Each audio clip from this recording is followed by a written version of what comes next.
I'm Richard with EV4U Custom Conversions. In this video, we will address a couple of questions regarding, is converting a car to electric worth it?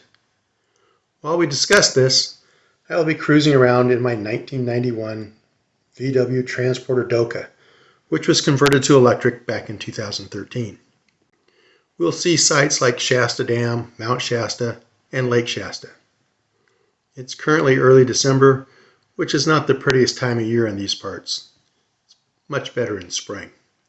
The outside temperature is 60 degrees Fahrenheit, and we're starting at an elevation of 800 feet above sea level. Now on with our discussion. Is converting a car to electric worth it? First, let's define worth and value. Worth means having monetary or material value. The value of something is measured by its qualities or by the esteem in which it's held. So let's look at this from two questions. Is it worth it? And why does it cost so much to convert a car to electric? These are questions I've been asked many times. So, is it worth it? Well, that's a subjective question. Why does it cost so much? It's just the result of the cost of materials and labor, and what the market is willing to bear. Early conversions were DIY jobs or done by one of the very few shops that offered the components and the know-how. As the demand increased, so did the prices. But with the availability of salvage components today, prices are coming down.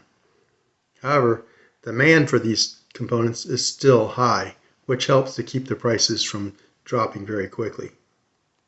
Is it worth it? This is not as easy to answer. One consideration is the vehicle itself.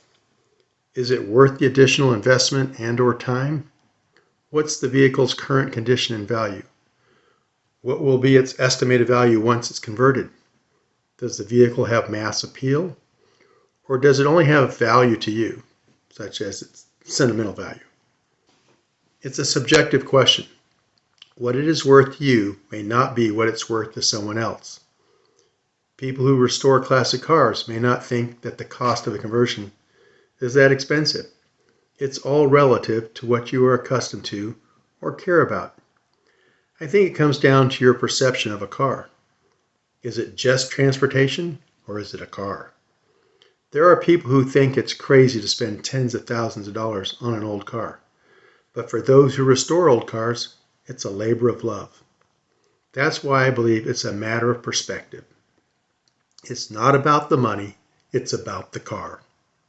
If it's just about the money, or just about not driving an internal combustion vehicle, then I recommend a lease return EV. A lease return is a vehicle that was leased and then returned to the dealership at the end of the lease. Today, the number of lease returned EVs is huge, and I don't just recommend it, I practice it also. In 2019, I purchased a 2016 lease returned VW e-Golf. The vehicle in 2016 had a sticker price of over $38,000. I purchased it with 9,200 miles on the odometer for only $16,000. The car is still in mint condition and a pleasure to drive. And $16,000 is less than half the cost of most conversions. So why do I drive electric conversions? Because it's about the car. I've driven classic cars for over 40 years. Some time ago I did a video on what makes a car a classic. You might want to check that out. Most cars are depreciating in value. Most classic cars are appreciating in value. So the value proposition of a classic car can be an asset. My typical response is that a new car is worth less every year, whereas a classic is worth more. As I'm narrating this video, I'm driving a car that is somewhat of a classic, especially in the United States. It's a 1991 Volkswagen Transporter Doka. So what is a Doka? Doka is a shortened version of Doppelkabin. Probably mispronounced that. I'm sure I mispronounced it, which is the German name for a crew cab or double cab version of a pickup. So what makes this vehicle valuable? Well, it's a rather unique and versatile vehicle that has a worldwide following. I've made many videos featuring this video. You might want to check them out also. Plus, Volkswagen did not import this vehicle into the US due to the chicken tax. The chicken tax is a 25% tariff on light trucks and originally also on potato starch, dextrin, and brandy, imposed in 1964 by the United States under President Lyndon B. Johnson in response to tariffs placed by France and West Germany on the importation of U.S. chicken. This particular vehicle was originally sold to a mining company in Canada. They purchased 18 of them, and they were specially shipped to Canada for that company. The company, however, went bankrupt, and Volkswagen ended up selling this one and the other 17 through their Canadian dealerships. It was later privately imported into the U.S. This vehicle was converted to electric in 2013 by EV4U. 8 years later, in 2021, the owner of the vehicle gifted it to EV4U, and we were very thankful. We currently use it as a shop truck, and it is driven daily. During this drive, we'll climb a 6% grade, as well as cruise on the interstate. Converted over 11 years ago, it's still going strong, still has the original batteries, as well as everything else. Classic Volkswagens and Porsches are popular vehicles to be converted to electric. One reason is that they are appreciating in value. The other reason is that the original air-cooled engines are high maintenance and or not very powerful. VW buses, for instance, are extremely sought after and are perfect for conversion. But any popular classic car is a good candidate for electric conversion. Remember, it's about the car, not the money. So what's involved in converting an internal combustion vehicle to electric? Well, first you need to remove all the internal combustion related components, such as the engine, fuel tank, exhaust system, etc. Then you'll need to replace the internal combustion propulsion system, battery pack, electric motor, controller, charger, etc. There are a couple of ways this is commonly done. One way is you pay someone to do the conversion for you, or you can do it yourself. I believe that doing it yourself, if at all possible, is the most rewarding path. Regardless of whether you do the conversion yourself or pay someone else, there are two methods in which a conversion is typically done. One method is to use new components that are designed for or commonly used to convert a vehicle to electric. The other option is to use salvaged components from a factory-produced EV. No matter which path you take, the cost will most likely exceed $20,000, with most conversions costing between $30,000 and $40,000. Some professional conversions can run more than $100,000. So is it worth it? What's the return on investment? Well, there's a lot of variables, from which vehicle you choose to convert to how you use that vehicle. Let's look at it from just the dollars and cents perspective.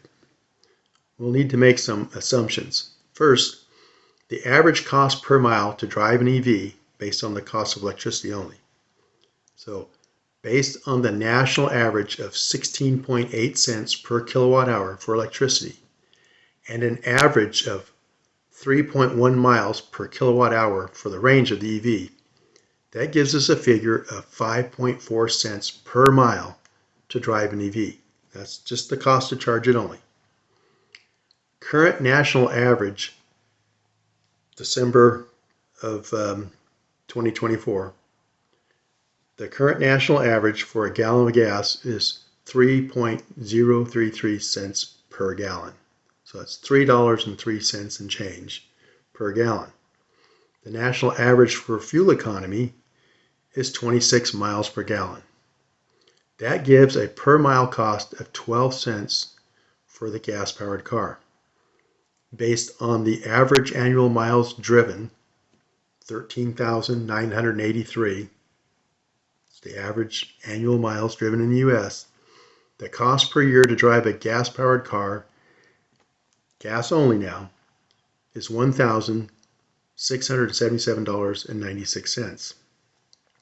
The cost per year to drive the EV, same number of miles, based on the costs we talked about a minute ago, is $755.08. Remember, this is only the cost to fuel these vehicles. The EV would save you $922.88 per year. However, we're talking about converting a classic car. Most classic cars do not average 26 miles per gallon. And they'll typically have greater maintenance costs also.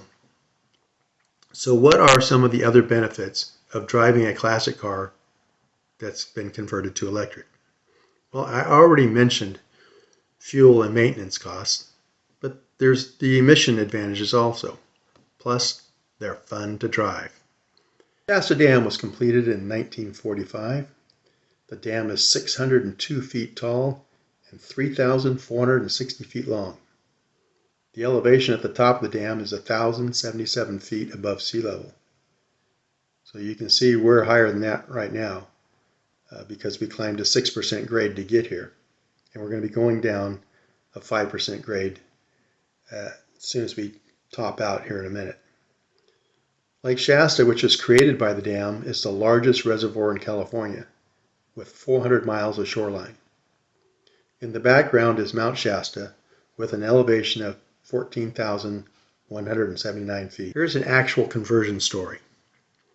In 2011, I purchased a 1974 VW Ghia for $5,000. It sat in a warehouse for a year. In 2012, I sold the internal combustion engine for $1,500. I then installed $17,000 worth of EV components. Then I drove the car 97,000 miles over the next 7.5 years. At the end of 2012, I removed EV components and sold the car as a rolling chassis for $7,900. I then installed the EV components from the Ghia into my VW Beetle, and it's being driven to this day. Here's the comparison of having converted the Ghia to electric versus having driven the same miles as a gas-powered car. I saved $9,250 in fuel savings. I avoided 32 oil changes and valve adjustments. Plus, with 1.5 times the horsepower and double the torque, it was a lot more fun to drive. It was definitely worth it to me. To car people, it's more about the car and the drive than the money. So yes, it's worth it if you love cars and enjoy the drive. Well, I hope I gave you something to think about. I think you will enjoy the drive more in a classic electric car or truck, but that's just me. So next time, I hope you're enjoying the drive.